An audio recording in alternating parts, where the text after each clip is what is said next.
Now we are at Volvo, and behind me is XC70. This is a hybrid, PHEV hybrid, plug-in hybrid. Quite an interesting thing because under the hood there's 1.5 liter turbo engine, and it has motors in the front and in the back. Really interesting interior, but this is not the most or the newest car here. Come on, I'll show you the other cars here. So we have cars that we are already used to. XC70, here is the newest XC90 with a hybrid or a fully petrol versions. Here is S90, and in China S90 with an L means it's a long wheelbase. At the back we have XC60, we have S60. But the thing is, come over here, those cars everybody knows, but the new cars today here, or for the market in China, also the worldwide market, are these two cars.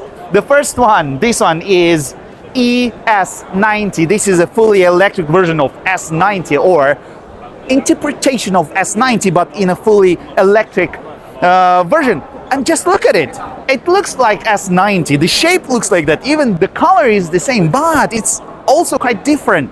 Come, we'll try and take a look on the side. It's a fully electric car with a choice of rear or dual motor. And the thing is, if you go for a single motor version, it's in the back.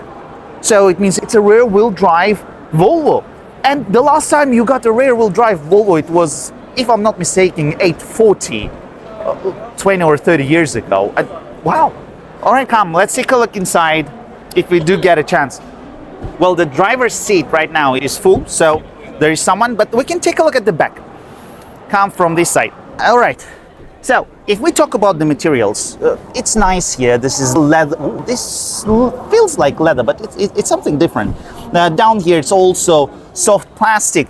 And just look at the space of this thing. 0.75 meters. I sit here behind, well, I don't know how this seat is adjusted, but no matter how you adjust this, you do get a lot of space. Bowers and Wilkins sound system with a huge glass roof that can change color. Well, you do get cup holders, you do get some compartment here, you can put your phone.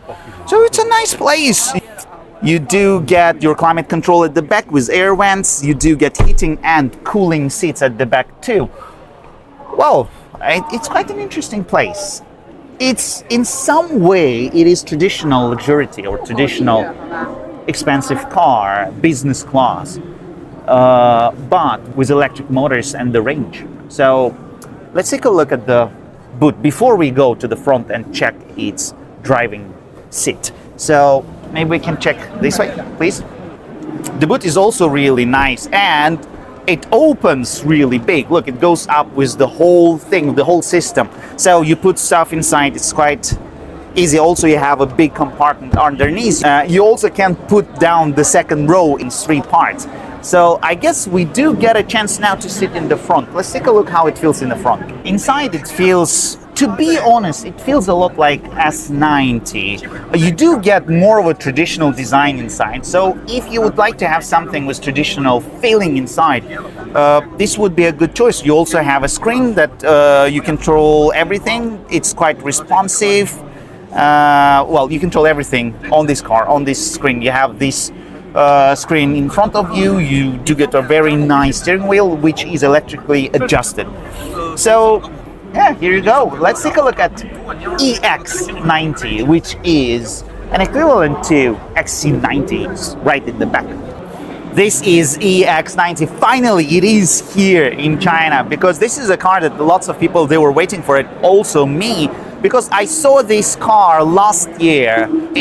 So it took almost a year to get here, but now, yes, it's here. We have the price and we have the information about it. If we talk about the powertrain, so all of the versions, they're dual motor, means they have 4-wheel drive. And if you go for a plus version, it has, let me see, 449 horsepower. And if you go for the performance version, the ultra version, you do get 680 horsepower in a Volvo.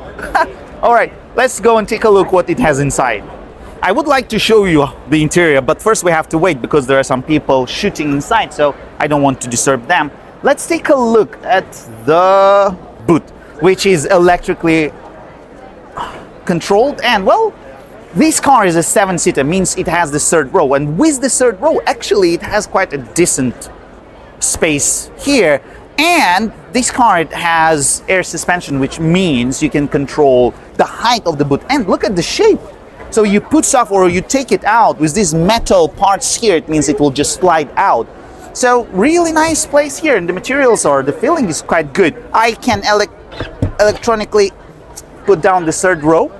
Maybe not, because if you want to put down the third row, I guess you have to adjust the second row first, which is, to be honest, maybe not that smart, because most of the cars now, they do get electrically adjusted second row, which means if you want to put down the third row, the second row will adjust itself automatically, and then you do not have to go to the second row, which I have to do now if I want to put these down. Something to learn from other brands.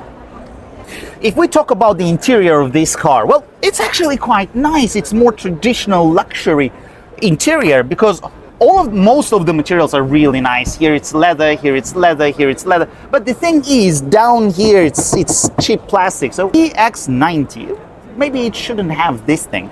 But all of the other parts, the steering wheel is really nice. The screen is, it's responsive enough. You can control everything. It's a little different from what now some other Chinese brands do with their systems, but it's intuitive, it's nice to use, it's responsive enough. Your steering wheel is electrically adjusted. So you see it here, it's a very nice place. You also have Bowers & Wilkins sound system here. The thing is, I would like to talk with you about is this mistake. Why do I say it's a mistake? Volkswagen ID.3, they had this mistake that they've made, where you have only 2 controllers for your window, so you can control the front windows with these 2, but in order to open the back windows, you have to press this button here, so it turns onto the back seats, and then you control with the same buttons the back windows, which it shouldn't do. It's not good to use.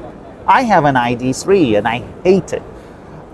Here, this design, maybe it's something that Volvo should change. Otherwise, it's a really nice place. Let's take a look at the back seat. The back seats, well, this car is a 7-seater, so this seat is adjusted to my sitting position. I sit behind myself, well, relatively comfortably, so I have enough room. It's a really nice place to sit. These colors, they are a little cold, but in a nice way. So you have your own climate control here, dual climate control at the back. You have your heating at the back. You also have this baby seat in the middle that you can sit like a school student. And it also has the third row, which I will not sit in because it's too small for adults. Maybe kids could sit there. If you have to use the third row, maybe you could use it, but on a daily basis, it's not a very comfy place to sit. But the front seats and the back, the second row, really, really nice.